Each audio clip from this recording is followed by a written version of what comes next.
On continue le thème du jardin sous la pluie avec la création d'une jolie couronne avec un petit escargot tout mignon. On utilisera notamment des nuances de rose et des neutres comme on a vu la semaine dernière.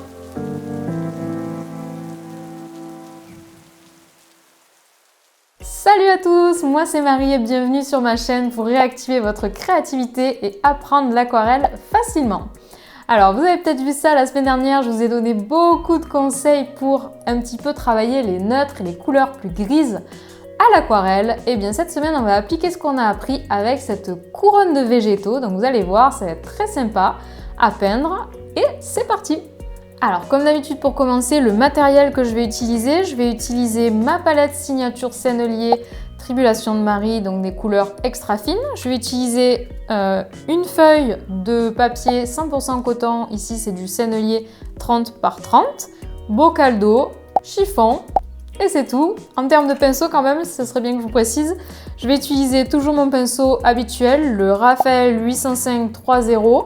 Et je vais ici utiliser un petit pinceau, donc j'aime bien le Léonard 1037 Aero numéro 3. Voilà, donc vous pouvez utiliser n'importe quel petit pinceau, si vous n'avez pas les mêmes que moi, c'est pas grave.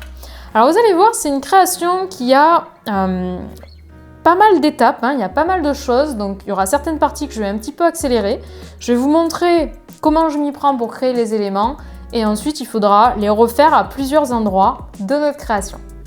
Alors, donc comment on va s'y prendre? Donc souvent quand je fais une création comme ça, une composition végétale, en général, je réfléchis un petit peu en amont et je place les éléments les plus gros en premier. Donc là, c'est ce qu'on va faire, on va positionner les marrons, on va positionner aussi les champignons et les feuilles, c'est les plus gros éléments et ensuite on rajoutera les détails après. Allez, on se lance! Alors ne soyez pas peurés par cette composition qui peut paraître un petit peu intimidante, on va y arriver, étape après étape, il n'y a pas de souci, donc on se lance et vous allez voir, ça va vous faire un beau projet pour cette semaine.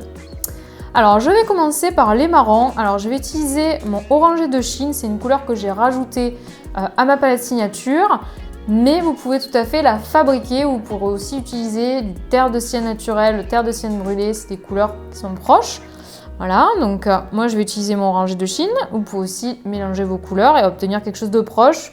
Vous avez vu peut-être la vidéo sur les neutres, ça va vous donner des indices sur comment neutraliser un orange.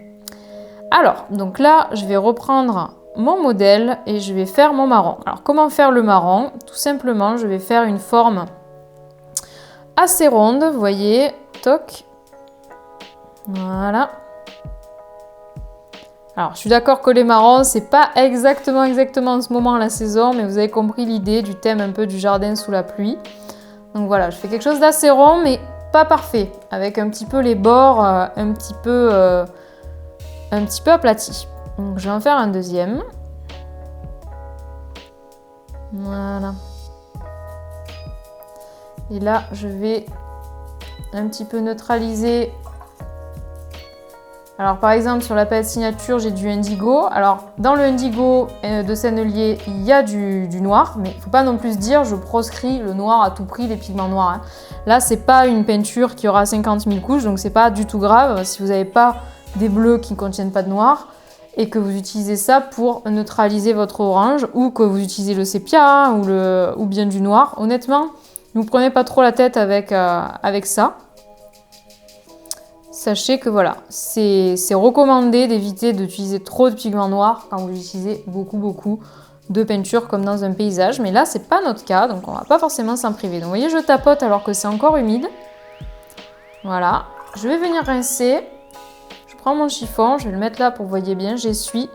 Et je vais venir retirer un petit peu de peinture à l'opposé. Pour faire la petite partie claire du marron.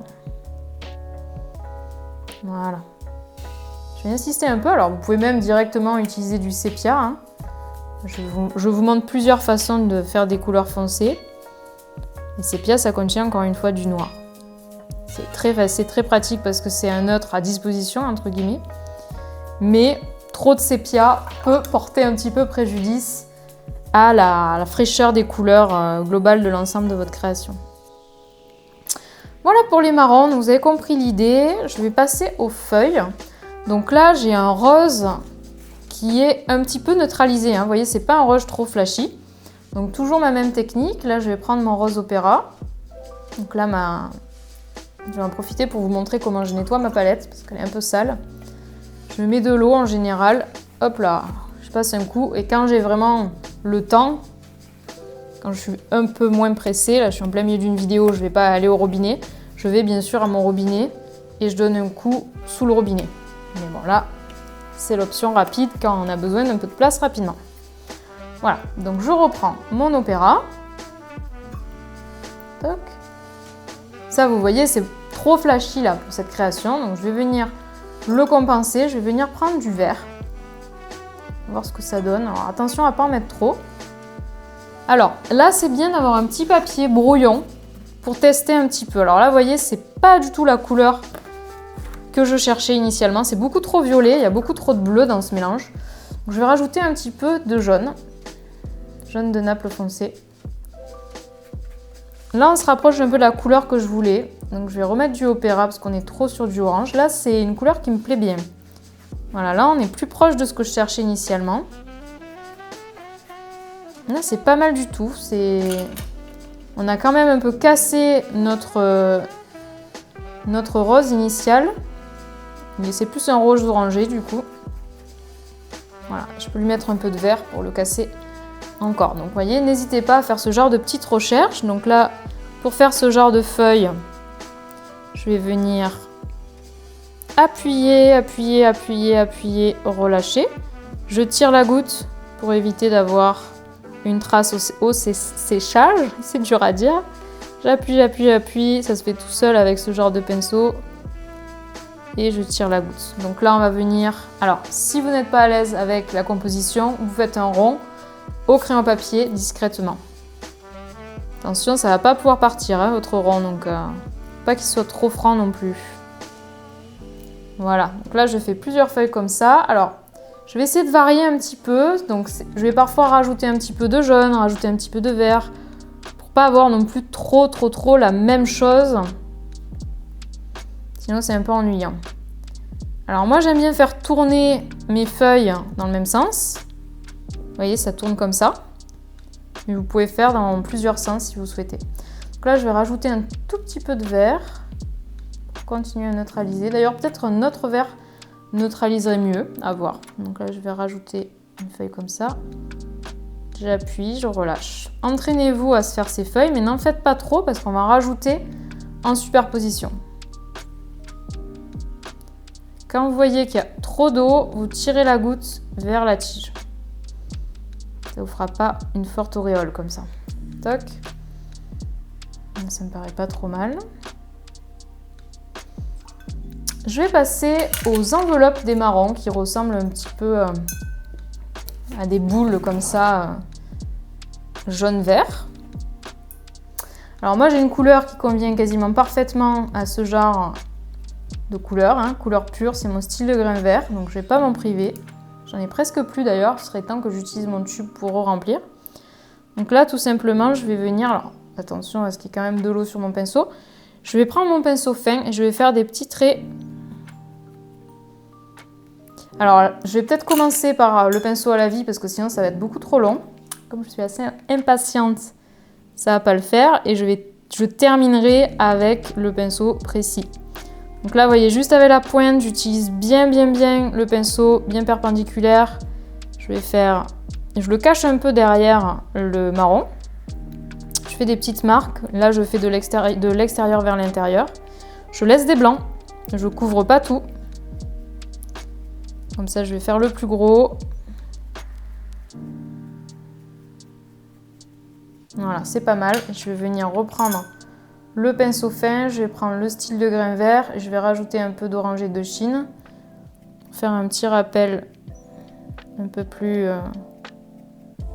du marron un peu plus foncé.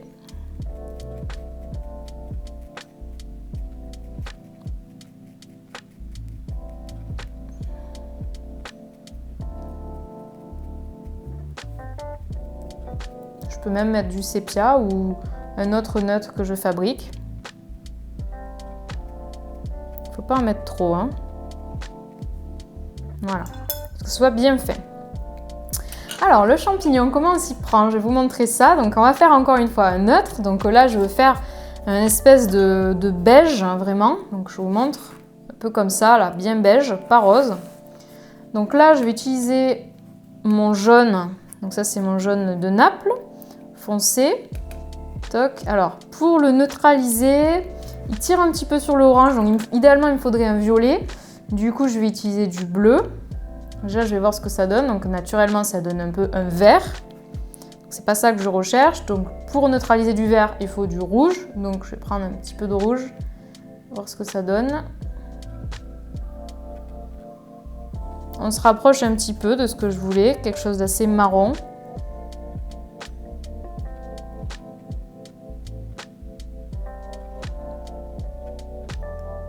Toc. Vous voyez, beaucoup trop de bleu d'un coup, ça va pas. C'est un peu de la patience. Hein. Toc. Vous voyez là au final je mets du jaune, du vert, du bleu et du rouge, les trois primaires, même si c'est pas les parfaites primaires qui se complémentent parfaitement. Hein.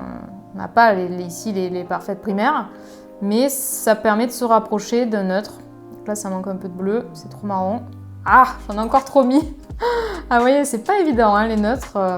Mais bon, c'est un bon exercice, ça va nous faire progresser à force. Donc là, j'en mets vraiment pas beaucoup. Hein. Je vais pas me faire avoir une troisième fois.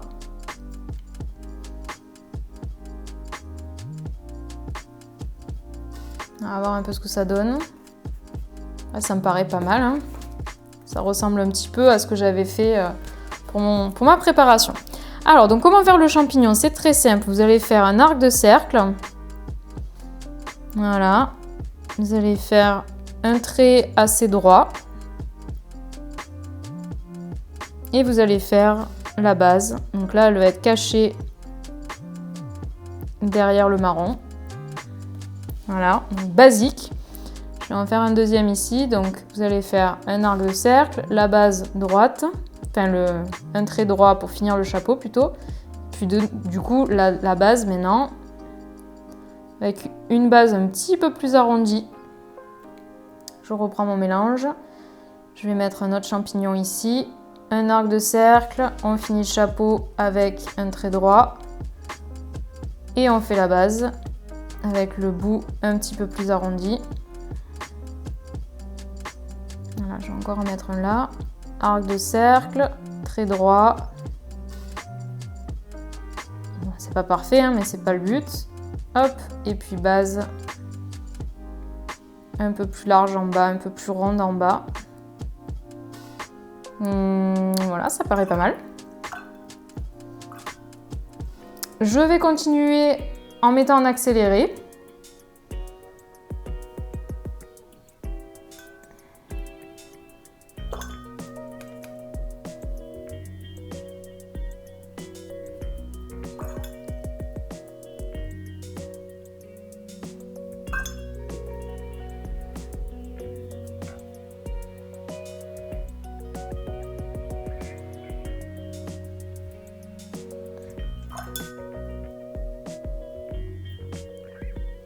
À présent que cette partie-là est sèche, je vais passer aux petits champignons sépia. Donc encore une fois, là je vais utiliser mon sépia tout fait parce que pour les fleurs, je ne fais pas beaucoup de couches. Donc pas grave du tout d'utiliser ce genre de couleur foncée toute faite. Pas besoin de fabriquer mes neutres à chaque fois non plus. Donc c'est très simple, hein. Je fais une marque, comme vous pouvez le voir, en appuyant doucement. Je finis la marque par un trait. Plutôt horizontal, et je vais venir en faire une autre de marque à côté. Un petit trait. Je vais faire ça plusieurs fois. Faire un autre type de champignon du coup.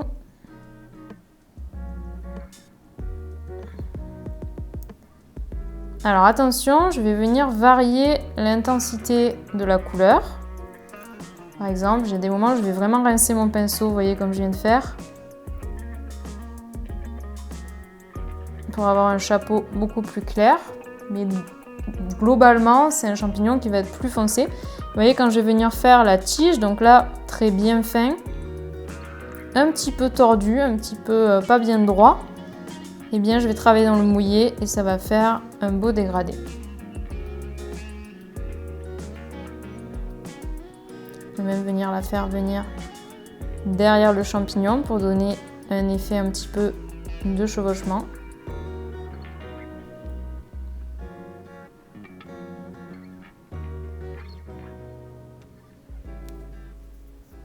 Je vais venir rajouter un champignon encore plus foncé avec encore plus de peinture pure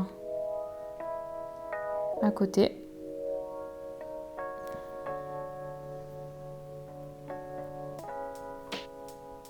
J'essaye de ne pas les mettre trop à côté.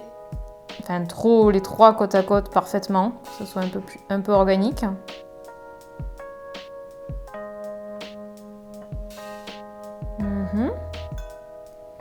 Toc, par ici, on va en faire encore.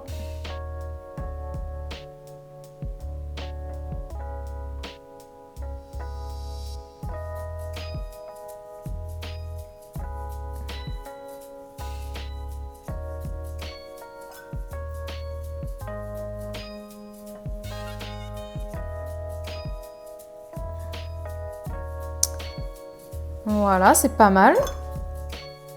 Ensuite, je vais faire des petits glands. Donc là, je vais utiliser toujours les mêmes genres de couleurs, ce que j'ai déjà sur ma palette. Et je vais tout simplement, je vais prendre une couleur même plus claire, plus proche que ce que j'ai fait pour le champignon.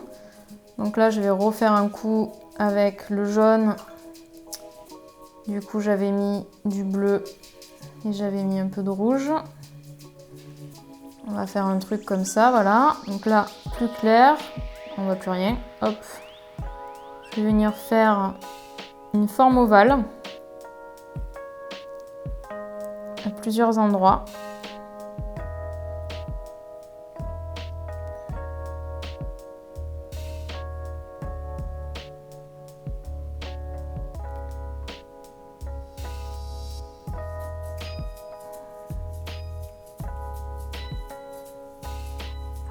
On laisse sécher. Je reprends le petit pinceau, je reprends du sépia ou un autre de votre confection et je vais venir faire des traits fins, pinceau bien perpendiculaire, et je vais venir faire des petits branchages comme ça, un peu feuilles mortes, pas feuilles mortes mais branchages séchés pour donner un peu de la finesse à la compo. Vous voyez, ça je le fais après, je le fais pas au tout début. Ça permet de remplir, ça permet de compléter, mais je fais pas ça au tout début. Au tout début, je mets les gros éléments. Et là, je vais pas remplir au max, parce que je sais que je vais encore rajouter des choses. J'en mets un petit peu quand même pour me donner l'idée. Alors, pendant ce temps, mes feuilles roses ont séché. Donc, vous voyez, je fais pas des feuilles vertes. C'est plus sympa, je trouve, d'étudier une autre palette de couleurs. Et là, je vais en refaire, mais en passant par-dessus pour travailler de belles superpositions. Alors, volontairement, j'essaye que ça se croise un petit peu, vous voyez. Magnifique, là, j'adore l'effet. Toc. Je ne fais pas des grosses recherches de couleurs, là. Je reprends un peu toujours les mêmes styles de couleurs. Ce qui est intéressant, c'est les superpositions.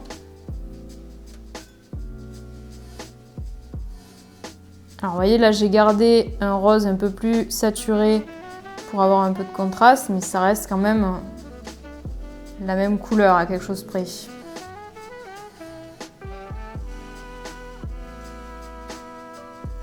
Moi ça me paraît pas mal, je sais pas ce que vous en pensez, ça me paraît bien rempli. Pas en faire trop non plus.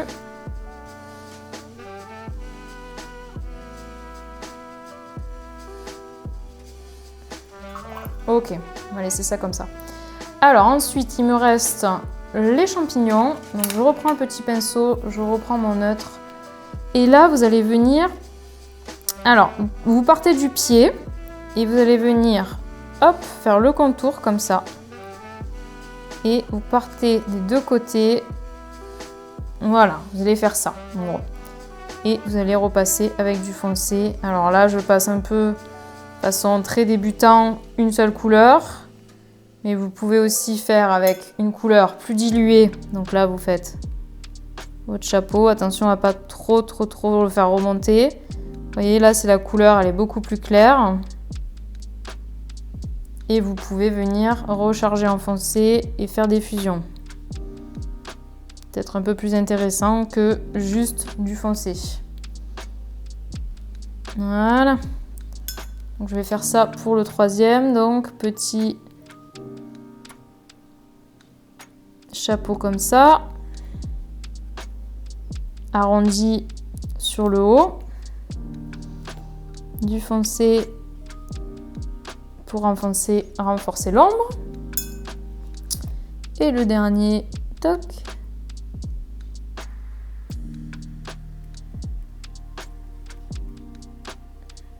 Qu'est-ce que vous en pensez de ces petits détails? C'est pas mal, non?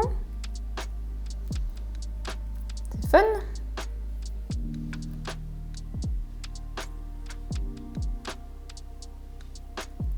Voilà.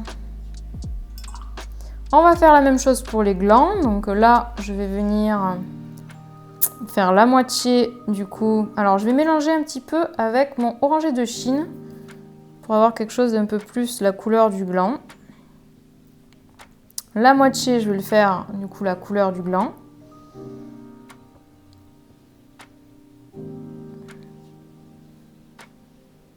Ah, c'est pas sec celui-là. C'est pas grave. Voilà, et l'autre moitié, je vais venir faire des petits points.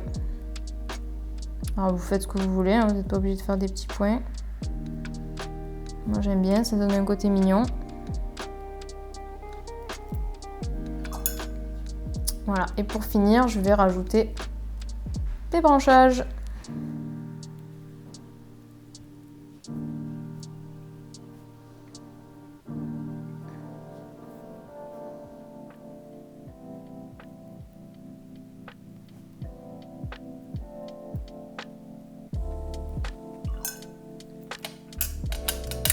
Donc voilà la suite de la création. Et pour finir, je vais faire un petit escargot. Alors vous allez voir, c'est tout simple.